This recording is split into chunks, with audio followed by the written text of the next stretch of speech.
The lights cut to black. For a single suspended moment, 40,000 people stop breathing. Somewhere in the upper tiers of an arena that smells of perfume and anticipation, a woman in her 60s clutches the hand of the stranger beside her. A teenage girl films with trembling hands. A man who would never admit to crying feels something tighten behind his eyes. Then, the first note. It doesn't arrive gently. It arrives like a wave that was always coming, inevitable and enormous. And it fills the venue from the floor to the rafters in a way that makes you forget for just a moment that human beings are capable of making this sound. And then you remember, these are not just any human beings. These are Piero Barone, Ignazio Boschetto, and Gianluca Ginoble.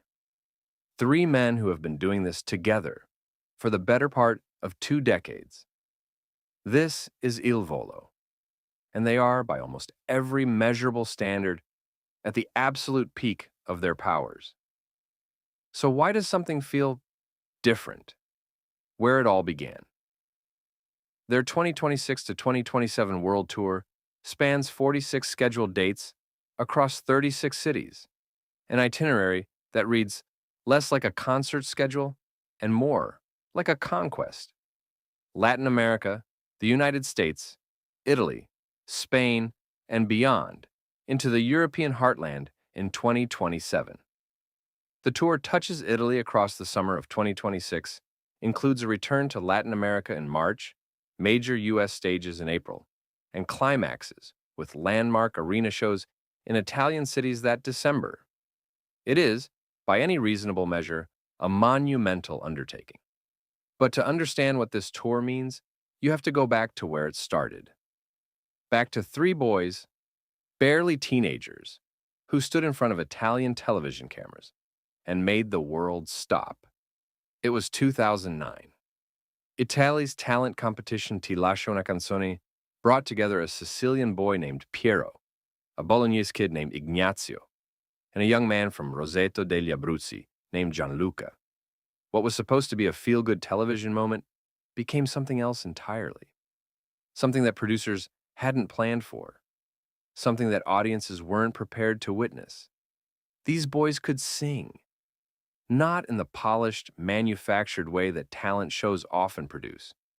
They sang in the way that makes critics reach for words they don't usually use.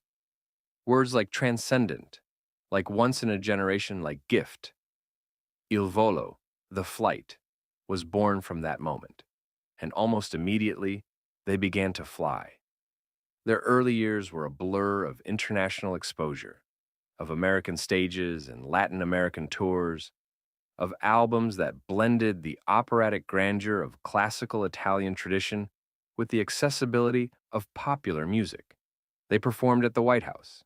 They sang at the Sanremo Music Festival and won. They became, impossibly quickly, a phenomenon that crossed every cultural and linguistic boundary that usually stops artists cold. But what separated Il Volo from other vocal groups was never just the voices, it was the chemistry. Standing together, Piero, Ignazio, and Gianluca created something that none of them could create alone, a harmonic and emotional architecture that felt ancient, like it had always existed and they had simply remembered it. Audiences didn't just love their music, they loved the brotherhood. The way they laughed on stage, the way they caught each other's eyes during a difficult passage, the way they existed effortlessly as us rather than 3 separate me's. That brotherhood became the foundation of everything. The weight of a world tour. The U.S. leg of the 2026 tour alone stretches 10 cities, from Denver to Los Angeles, Dallas to Detroit, Columbus to Chicago. And that's before you factor in the Latin American run, the Italian summer concerts at historic outdoor venues, and the grand arena shows that close out the year. The September 2026 edition of Tutti per Uno, their signature large-scale event, is set to take place at the Palazzo Te in Mantua, a location of extraordinary cultural and historical resonance. In December, they return to Italian arenas, Milan's Unipol Forum, Florence's Nelson Mandela Forum, Rome, and beyond. The ambition of this schedule is staggering. The logistics alone, or the hotels, the travel, the rehearsals, the sound checks, the meet and greets, the vocal rest, the interviews, the social media, the relentless grinding machinery of modern musical stardom would exhaust most people within weeks. Il Volo has been living this life for 15 years. There is a particular kind of pressure that doesn't get discussed in music documentaries. The pressure of having to be extraordinary again, night after night, city after city, continent after continent. When you are known for voices that make grown adults weep, the bar is not good. The bar is not even great. The bar is transcendence, and you're expected to clear it every single time, regardless of whether you slept on a red-eye flight, regardless of whether your throat is raw, regardless of whether you're tired in the specific bone-deep way that only comes from years of performing the same beautiful thing for new audiences who experience it as fresh while you experience it for the thousandth time. This is the invisible weight that Il Volo carries onto every stage in 2026. Not a weight of failure. They have not failed. It is the weight of their own extraordinary standard. 3 men, 3 worlds. Watch them closely and you begin to see it. Not in the music. The music remains undeniably magnificent. You see it in the small things, in the way they occupy the stage. Piero Baroni has always been the one with fire behind his eyes. In those early television appearances, he was the teenager who seemed almost angry with emotion, who attacked a note like it owed him something. That intensity hasn't diminished. If anything, it has deepened, sharpened, become something more complex than youthful passion. Watch Piero in 2026, and you see an artist who has spent 15 years learning exactly who he is and what he wants to say with his voice. There is a leadership energy in him now that is quieter than it used to be, but no less powerful. When he steps forward for a solo passage, the air in the arena changes. Ignazio Boschetto may be the most visibly transformed. The boy who arrived on that Italian stage with barely contained joy has become a man who performs with an emotional openness that is almost uncomfortable in its intimacy. Ignazio has spoken in various interviews over the years about his personal journey, his relationship with identity, with his body, with life outside the spotlight. And all of that lives in his voice now, in a way it didn't when he was 17. He doesn't just sing notes, he offers himself. Every night, to 40,000 strangers who may or may not understand what they're receiving.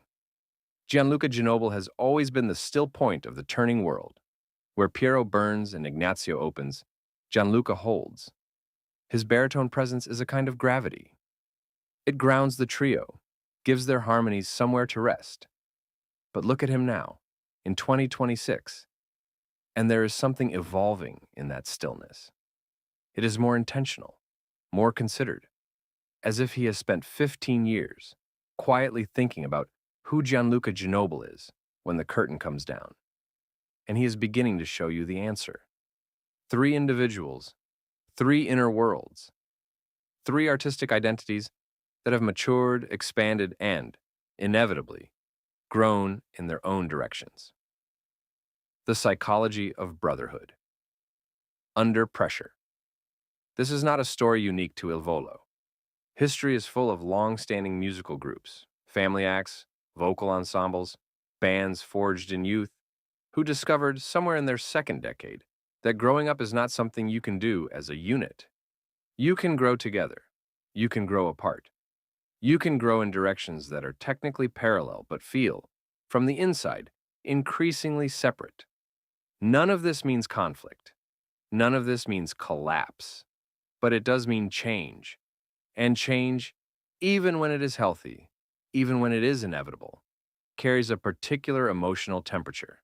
It is the feeling of standing in a room you have known your whole life and noticing suddenly that the furniture has been moved. Nothing is gone, but nothing is quite where it was. When you watch Il Volo perform in 2026, you can sense this.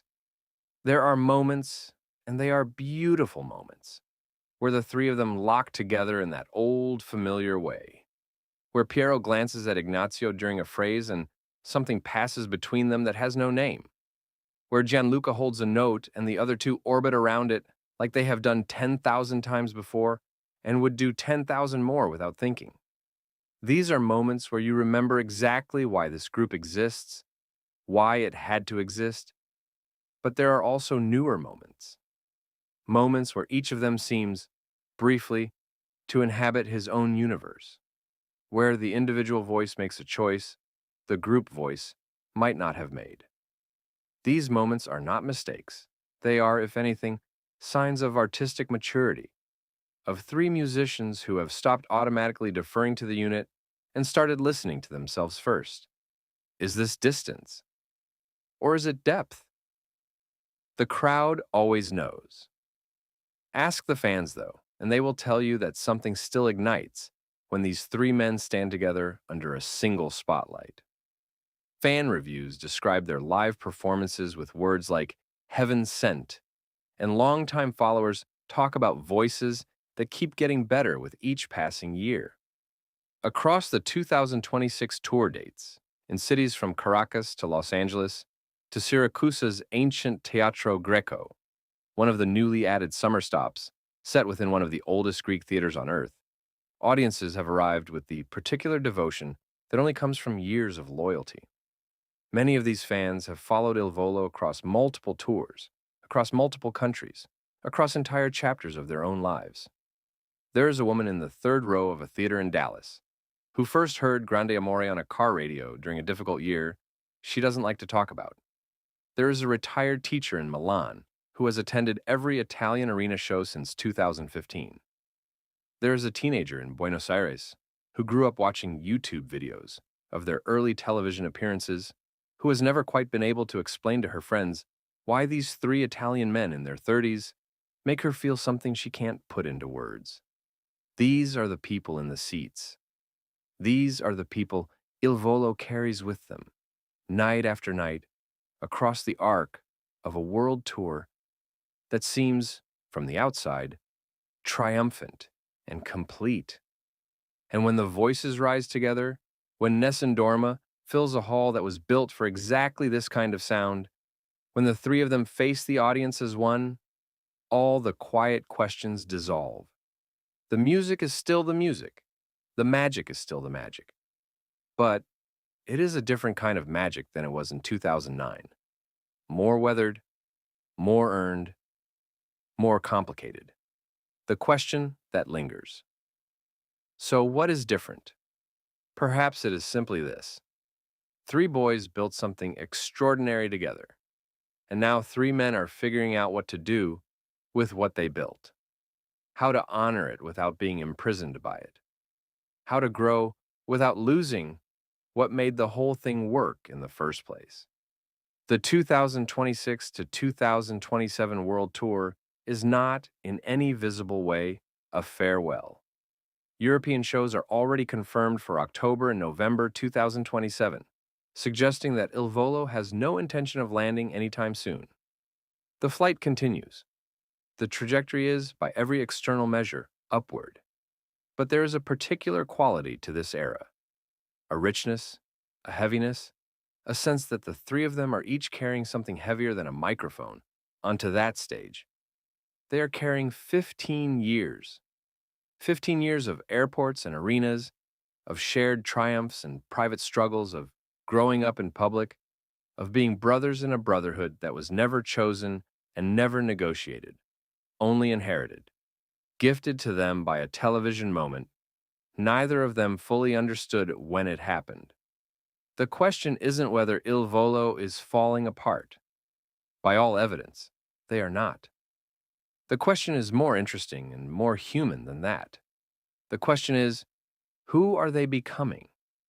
And the truest answer, the most honest answer, is that they don't fully know yet. Neither do we.